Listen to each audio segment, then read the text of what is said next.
Kunigų knyga, 8 skyrius. Viešpats kalbėjo Mozei: imk Aroną ir jo sūnus, jų apdarus, patepimo aliejaus, veršį aukai už nuodėmę, 2 avinus ir pintinę neraugintos duonos, ir sušauk Izraelitų susirinkimą prie susitikimo palapinės įėjimo. Mozė padarė, kaip Viešpats liepė. Sušaukęs Izraelitus prie palapinės įėjimo, kalbėjo jiems: štai ką Viešpats įsakė padaryti.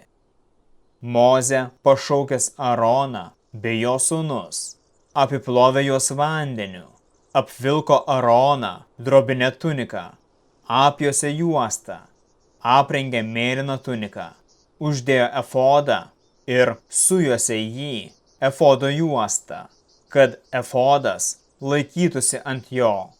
Uždėjo ant efodo krūtinės skydelį, į kurį įdėjo urimus ir tumimus. Galvą pridengė mitra ir ant jos ties kakta pritaisė auksinę plokštelę, šventą vainiką, kaip Viešpats įsakė Mozei. Po to Mozė ėmė patepimo aliejaus, juo patepė palapinę ir visus jos daiktus. Apšlakstė aukurą aliejumi 7 kartus ir patepė visus jo reikmenis. Be to, pašventino ir patepė aliejumi praustuvę ir jos stovą. Ir užpylė Aronui ant galvos patepimo aliejaus, kad pateptų ir pašventintų jį. Atvedęs jo sūnus, apvilko drobinėmis tunikomis, sujuosė juostomis ir uždėjo gobtuvus, kaip Viešpats įsakė Mozei. Tada atvedė veršį aukai už nuodėmę. Aronas ir jo sūnus uždėjo aukai ant galvos rankas. Mozė papjovė jį, paėmęs jo kraujo, pamirkė pirštą ir patepė aukuro ragus.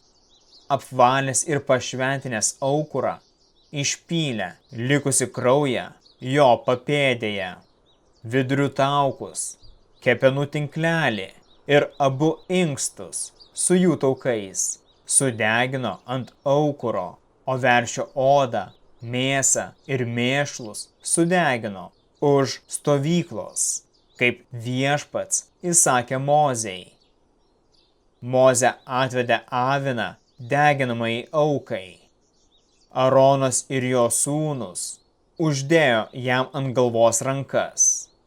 Mozė jį papjovė ir jo krauju apšlakstęs aukurą, sukapojo aviną į gabalus, jo galvą, gabalus, taukus, nuplautus vidurius ir kojas sudegino. Taip visas avinas buvo sudegintas, nes tai buvo deginamoji, malonaus kvapo auka Viešpačiui, kaip Viešpats įsakė Mozei.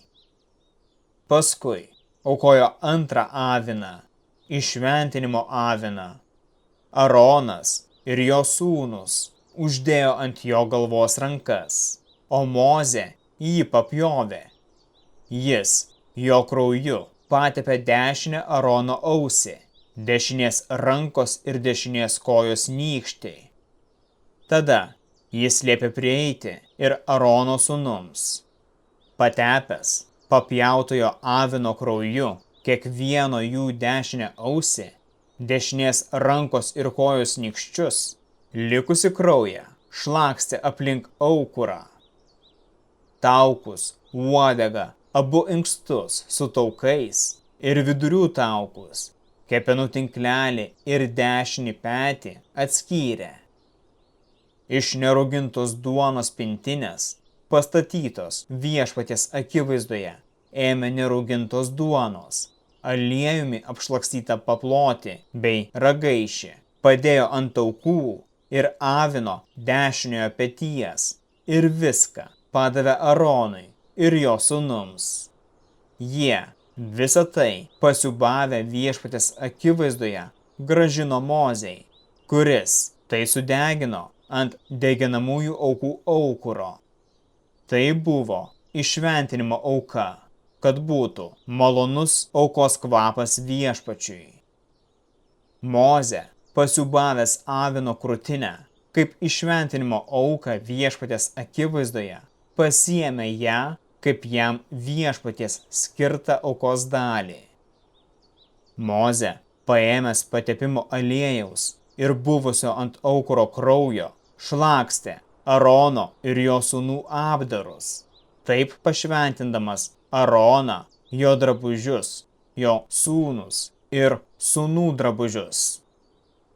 Ir Mozė tarė Aronui ir jo sūnums: virkite mėsą prie susitikimo palapinės įėjimo ir valgykite ją su duona, kuri yra įšventinimo pintinėje, kaip Viešpats man įsakė.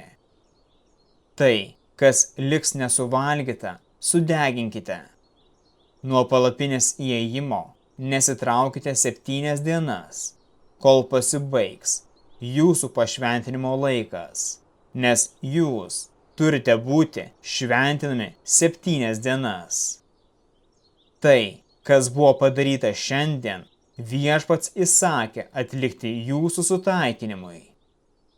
Todėl 7 dienas ir 7 naktis pasilikite prie palapinės įėjimo, atlikti Viešpaties sargybą, kad nemirtumėte, nes taip man įsakė Viešpats.